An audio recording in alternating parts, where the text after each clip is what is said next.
नमस्कार दोस्तों। जब आप पोस्ट ऑफिस में पैसा इन्वेस्ट करने जाते हैं तो पोस्ट ऑफिस में आपको इन्वेस्टमेंट के बहुत सारे विकल्प मिल जाते हैं और ऐसे में आपको समझ में नहीं आता कि आप कौन से स्कीम में इन्वेस्ट करें। या तो आप किसी एजेंट के बहकावे में आकर किसी ऐसी एफडी में इन्वेस्ट कर देते हैं जहां से आपको अच्छा रिटर्न नहीं मिलता या आप ज़रूरत के समय पैसे नहीं निकाल पाते, या तो फिर एक ऐसी एफडी में इन्वेस्ट कर देते हैं जहाँ पे आप जब भी प्रीमेच्योर क्लोज करते हैं तो पेनल्टी के रूप में एक बड़ी राशि कट जाती है। आपकी इसी समस्याओं के समाधान करने के लिए दोस्तों आज हम आपको आपकी आय, आपकी समय तथा आपकी ज़रूरत के हिसाब से बेहतर एफडी विकल्प का सुझाव देंगे ताकि आप अपने लिए सही एफडी का चयन कर सकें। क्योंकि सेविंग्स अकाउंट में ज़्यादा पैसा रखना कहीं से भी उचित नहीं लगता है जब आपके पास इतने फ्लेक्सिबल और अच्छे एफडी का विकल्प मौजूद हो। तो पूरी जानकारी के लिए वीडियो के अंत तक बने रहिए दोस्तों। और अगर आपको वीडियो पसंद आएगा तो वीडियो को शेयर कर दीजिएगा तथा चैनल को सब्सक्राइब कर दीजिएगा। सबसे पहले बात कर लेते हैं दोस्तों 5 साल वाले इन्वेस्टमेंट प्लान की। तो इसमें से आपको 4 ऑप्शन मिल जाते हैं: MIS, NSC, senior citizen saving scheme और 5 ईयर TD। आइए दोस्तों अब जानते हैं कि आपको इस चारों में से कौन से स्कीम में इन्वेस्ट करना चाहिए। अगर आपकी उम्र 60 साल से ज़्यादा है तो आप बिना कुछ सोचे समझे सीधे सीनियर सिटीजन सेविंग स्कीम में इन्वेस्ट कीजिए। इस स्कीम का दोस्तों ना सिर्फ इंटरेस्ट रेट ज़्यादा है बल्कि इस स्कीम में कोई लॉक इन पीरियड भी नहीं है। आप जब चाहे इस एफडी को क्लोज भी कर सकते हैं।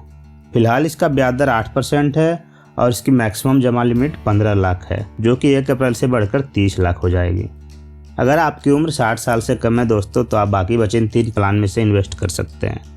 आपको MIS में तभी इन्वेस्ट करना चाहिए जब आपके पास मासिक आय का कोई अन्य स्रोत ना हो और आपकी ज़रूरतों को पूरा करने के लिए प्रत्येक महीने आपके पास पैसे की ज़रूरत पड़ती है। MIS में दोस्तों आपको 1 टाइम इन्वेस्ट करना पड़ता है और आपको मंथली उससे इंटरेस्ट मिलता है।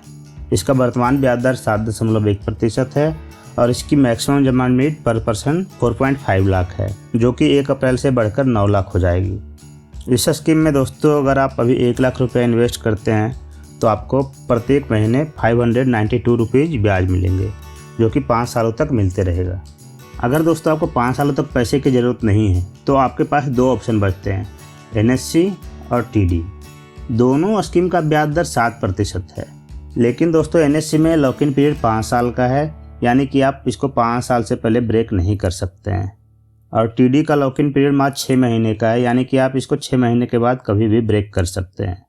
इसके बावजूद भी मैं आपको सलाह दूंगा कि आप NSC स्कीम में ही इन्वेस्ट करें। इसके 2 कारण हैं। पहला कारण है दोस्तों कि NSC का रिटर्न 5 सालों में TD से ज़्यादा है। जब आप 1 लाख रुपये TD में इन्वेस्ट करते हैं तो 5 सालों में आपको कुल 1,35,930 रुपये वापस मिलते हैं, जबकि NSC में जब आप 1 लाख रुपये इन्वेस्ट करते हैं तो आपको कुल 1,38,950 रुपये मिलते हैं, यानी कि 3,000 रुपये ज़्यादा मिलते हैं। दूसरा कारण है कि दोस्तों जब आप TD को 1 साल के बाद कभी भी प्रीमेच्योरिटी क्लोज करते हैं तो आपके प्रिंसिपल अमाउंट में भारी कटौती की जाती है और आप इसको जितने साल के बाद क्लोज करते हैं उतने साल के TD के इंटरेस्ट से 2% कम ब्याज मिलता है। यानी कि अगर आप 2 साल के बाद क्लोज करेंगे तो 2 साल का TD का जितना भी इंटरेस्ट होगा उसमें -2% कर दीजिएगा, उतना ही पैसा आपको वापस मिलेगा। इसका मतलब यह हुआ कि TD को प्रीमेच्योर करने से आपको कोई फ़ायदा नहीं होता है, उल्टा आपको और नुकसान हो जाता है। दोस्तों अगर आपकी आय कम है या आप छात्र जीवन अभी व्यतीत कर रहे हैं और आप एक साथ ज़्यादा अमाउंट जमा नहीं कर सकते हैं तो ऐसे में आपके पास मंथली जमा करने का ऑप्शन बचता है। इस स्थिति में आपके पास RD अकाउंट में इन्वेस्ट करने का ऑप्शन रहता है। आप अपनी आय के हिसाब से एक निश्चित राशि प्रत्येक महीने RD में 5 सालों के लिए जमा कर सकते हैं। आपकी प्रत्येक महीने की छोटी बचत 5 सालों के बाद एक बड़ी बचत बन जाती है। दोस्तों RD का वर्तमान ब्याज दर 5.8% है और अगर आप 1,000 रुपये प्रत्येक महीना RD में जमा करते हैं तो अभी के हिसाब से 5 सालों के बाद यह राशि लगभग 70,000 हो जाएगी। दोस्तों अगर आपको 1-2 सालों में पैसे की ज़रूरत पड़ने वाली है, जैसे अगर आपके बच्चे की पढ़ाई के लिए आगे फी भरना है या फिर आपकी बेटी की शादी करनी है या फिर कोई अन्य आवश्यक कार्य जो आपके आगे 1-2 सालों में होने वाले हैं, तो ऐसे स्थिति में आपके पास कम समय होता है पैसा इन्वेस्ट करने के लिए। तो कम समय में भी इन्वेस्ट करने के लिए आपके पास 1 साल, 2 साल और 3 साल के रूप में TD में इन्वेस्ट करने का ऑप्शन उपलब्ध है। 1 साल के TD का ब्याज दर 6.6% है, 2 साल के TD का ब्याज दर 6.8% है तथा 3 साल के TD का ब्याज दर 6.9% है। दोस्तों आप जब भी कभी FD में इन्वेस्ट करते हैं तो आपको सिर्फ ब्याज दर नहीं देखना चाहिए, बल्कि यह भी देखना चाहिए कि आपको पैसे की ज़रूरत कब पड़ने वाली है। ज़्यादा इंटरेस्ट के चक्कर में कभी कभी आप गलत एफडी में इन्वेस्ट कर देते हैं और समय पर आपको पैसा नहीं मिलता है, या जब मिलता है तो काफ़ी पेनल्टी कट जाती है। अगर आप दोस्तों लॉन्ग टर्म वाले एफडी में इन्वेस्ट करना चाहते हैं, 5 साल या उससे ज़्यादा वाले एफडी में इन्वेस्ट करना चाहते हैं, तो आपके पास एक और विकल्प बचता है। आप चाहें तो दोस्तों किसान विकास पत्र परचेज कर सकते हैं। इसमें आपका पैसा 10 सालों में दुगना हो जाता है। हालांकि दोस्तों इसमें आपको प्रीमेच्योर करने की फैसिलिटी मिल जाती है।